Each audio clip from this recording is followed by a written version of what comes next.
ఖమ్మం నగరంలోని మున్నేరు భూ నిర్వాసితులు ఆందోళన బాటపట్టారు. మున్నేరు వరద జనావాసాల్లోకి రాకుండా మున్నేరుకి ఇరువైపులా రిటైనింగ్ వాల్స్ నిర్మాణం పనులు మొదలుపెట్టింది ప్రభుత్వం. సైడ్ వాల్స్ నిర్మాణంలో మా పట్టా భూములు పోతున్నాయని, ప్రభుత్వ అధికారులు మాకు ఎటువంటి ముందస్తు నోటీసులు ఇవ్వకుండా మా భూముల్లోకి వచ్చి మార్కింగ్ వేస్తున్నారని ఆందోళన చేపట్టారు. అభివృద్ధికి మేము అడ్డు కాదని, కానీ మాకు ఎటువంటి నష్టపరిహారం చెల్లించకుండా భూములను స్వాధీనం చేసుకునేందుకు ప్రయత్నిస్తున్నారని ఆవేదన వ్యక్తం చేస్తున్నారు. దీనిపై మరింత సమాచారం ఖమ్మం నుండి మా ప్రతినిధి దేవేందర్ అందిస్తారు. మున్నేరు వాగు రిటైనింగ్ వాల్స్ నిర్మాణంలో మా భూములు కోల్పోతున్నాయి, ప్రభుత్వం మాకు నష్టపరిహారం చెల్లించడం లేదంటూ కూడా మున్నేరు రిటైనింగ్ వాల్స్ భూ నిర్వాసితులు కూడా ఆందోళన చెందిన పరిస్థితి ఖమ్మం నగరంలో కనబడతా ఉంది. మొత్తంగా మున్నేరు గత సంవత్సరంలో వరదలు వచ్చి ఎంతో వరద బీభత్సం సృష్టించింది. ఎంతో ఆస్తి నష్టంతో పాటు ప్రాణ నష్టం కూడా ఖమ్మం నగరంలో జరిగింది. సో ఈ మున్నేరు రిటైనింగ్ వాల్స్ నిర్మాణంలో పూర్తిగా ఇక్కడ మా పట్టా భూముల్ని మేము కోల్పోతున్నాము.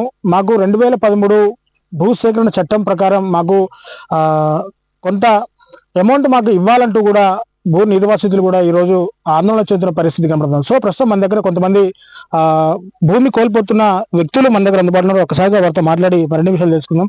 సో అమ్మ చెప్పండి, మీ ల్యాండ్ ఎంత పోతుంది, అసలు ప్రభుత్వం ఏం చెప్తుంది, మీకు డబ్బులు ఇస్తామంటుందా లేకుంటే ఎక్కడన్నా ఇంకా ల్యాండ్ ఇస్తామని చెప్తుందా? ల్యాండ్ అన్ని ఇస్తానంటారు సార్, ప్లాట్ అన్ని ఇస్తా అంటారు, ఎప్పుడు ఇచ్చేది తెలియట్లే. కొకిలింగ్ అయితే పెట్టి తోముతున్నారు.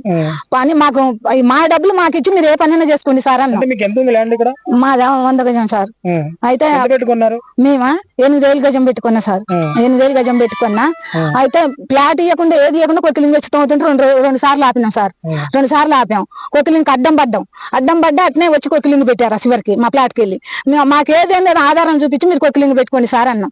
మాకు ఆధారం చూపించండి, మేము లేని వాళ్ళం సార్ అని కొకిలింగ్ ఆయన గెదిమిన మాటు పెట్టొద్దు మీరని. కొకిలింగ్ ఆయన ఆపితే ఆగిండు. ఆపాక మళ్ళీ కొకిలింగ్ తీసుకొచ్చి రేతురు తోమిత్తాను ప్రయత్నం చేస్తున్నారు. మేము లేని వాళ్ళం, మాకు బలము లేదు, ముందు పోతానికి వెనక లేదు. ఎంత పోరాడినా మేము 10 మంది 30-40 మంది పోరాడుతున్నాం సార్. మాకు ఎడి చేసి గవర్నమెంట్ తరఫున మా డబ్బులు మాకు ఇప్పితే చాలు సార్. నాకు ప్లాట్ అన్ని ఇచ్చినా ఏం లేదు, డబ్బులు అన్ని ఇచ్చినా ఏం లేదు. మాకు డబ్బులు కట్టియండి సార్. గవర్నమెంట్ రూల్స్ ఎట్టుందో అట్లా రూల్స్ ప్రకారం అమ్మటి మాకు కట్టియండి. ప్లాట్ ఇచ్చినా ఏం లేదు, మాకు డబ్బులు ఇచ్చినా ఏం లేదు. యాన్ని ఒక్కడ బతుకుతాం సార్. లేని వాళ్ళం రేకులు వేసుకోనో గుడి చేసుకోనో బతుకుతాం. ఇప్పుడు దాకా గుడి చేసుకునే బతికినాం సార్. రేకులు అమ్మటి అగో కట్టి నీళ్ళే చూపిస్తాం మిమ్మల్ని తీసుకుపోయాడ. సో బ్రదర్ చెప్పండి, అంటే ఆల్రెడీ రిటైనింగ్ వాల్స్ నిర్మాణం జరిగేటప్పుడు ఏమన్నా మార్కింగ్ చేశారా? అంటే ప్రొక్లైన్స్ లాంటివి ఏమైనా వచ్చి మార్కింగ్ ఏమైనా చేసిన దాఖలాలు ఇక్కడ ఏమైనా ఉన్నాయా? అసలు మీరు ప్రభుత్వాన్ని ఏం డిమాండ్ చేస్తున్నారు? మీకు ఎటువంటి న్యాయం కావాలని మీరు అందరూ కోరుకుంటున్నారు? ఈ రిటైనింగ్ వాల్స్ భూ నిర్వాసుల తరపున మీకు ఎటువంటి న్యాయం కావాలని మీరు కోరుకుంటున్నారు ప్రధానంగా? సార్ అందరికీ నమస్కారం అండి. బేసిక్ గా ఖమ్మం వరదలు వచ్చినప్పుడు యావత్ భారతదేశం మొత్తం ఇది తెలిసిన సంగతే. అప్పటి నుంచి కాంక్రీట్ వాల్ కట్టాలి, రిటైనింగ్ వాల్ కట్టాలని అందరు అనుకున్నారు. కాకపోతే వాళ్ళు ఏ రోజు కూడా ప్రజలతో ఇంటరాక్షన్ చేయకుండా, నోటీసులు ఇవ్వకుండా, వాళ్ళతో కమ్యూనికేషన్ అనేది జరగకుండా కంప్లీట్ గా వాళ్ళు పొక్లైన్లు పెట్టేసి కట్టుకుంటూ వెళ్ళిపోతున్నారన్న. ఇక్కడ ప్రజలందరి తరపున మేము మాట్లాడేది ఏంటంటే ఒకటే అండి, మీకు అందరికీ మేము సపోర్ట్ చేస్తాం. మా ప్లాట్లు, మా భూములు, మా పొలాలు అన్ని ఇవ్వడానికి, మా వారసత్వంగా వచ్చిన భూములు కూడా ఇవ్వడానికి మేము అందరం సిద్ధంగా ఉన్నాం. కాకపోతే గవర్నమెంట్ ఆలోచించాల్సింది కూడా ఒకటే, మాతో కమ్యూనికేట్ కండి, మా గురించి ఆలోచించండి. 2013-14 చట్టం ప్రకారం ఏదైతే రూల్స్ మీరు పెట్టారో అవే రూల్స్ ప్రకారం మా అందరికీ కూడా, మా ప్రజలందరికీ కూడా, మా బాధితులందరికీ కూడా న్యాయం చేయండి. మేమందరం కూడా at the same time support చేస్తాం. సపోర్ట్ చేసి మా ప్లాట్లు, భూములన్నీ కూడా ఇచ్చేస్తాం. ఖమ్మం వరదల నుంచి అలాంటి ఇబ్బందులు రాకుండా అందరం కలిసి కాపాడదాం. కానీ మాలాంటి వాళ్ళ కడుపు కొట్టి మమ్మల్ని అన్యాయం చేసి వాళ్ళు కట్టి ఏదో చేసుకుంటూ వెళ్ళిపోతామని గవర్నమెంట్ డిసైడ్ అయితే మాత్రం కష్టం అండి. అంతేకాదు ఏప్రిల్ 29న కూడా మేము హైకోర్టును ఆశ్రయించినప్పుడు కోర్టు కూడా మమ్మల్ని అందరినీ కూడా ఈ విషయం మీద వాళ్ళ భూముల్ని ఏమి ఇబ్బంది పెట్టద్దని ఆర్డర్ పాస్ చేసింది. గవర్నమెంట్ కు మేము కోరుకునేది ఒకటే అండి, ఆ గవర్నమెంట్ ఆర్డర్ కైనా, హైకోర్టు ఆర్డర్ కైనా విలువిచ్చి మమ్మల్ని అందరినీ ఆ యాక్ట్ ప్రకారం మాత్రం ప్రజలందరికీ, ఇక్కడున్న ఆడపడుచులు, అన్నదమ్ములందరికీ కూడా న్యాయం జరగాలి, అన్ని కుటుంబాలకి న్యాయం జరగాలని మనస్ఫూర్తిగా కోరుకుంటానండి. మాకు కావాల్సింది అదొక్కటే. నేను చెప్తున్నాండి, ప్రజలందరి తరపున అందరూ కూడా సహకరించడానికి సిద్ధంగా ఉన్నారు. మాకు ఎటువంటి ఇబ్బంది లేదు. ఖమ్మం డెవలప్మెంట్ జరగాలని మేము అందరం కూడా తలావో చేయడానికి సిద్ధంగా ఉన్నాం. కానీ మా భూములకి, మా పొలాలకి, మా ప్లాట్లకి తగిన నష్టపరిహారం కూడా మీ గవర్నమెంట్ రూల్ ప్రకారమే చేయండి.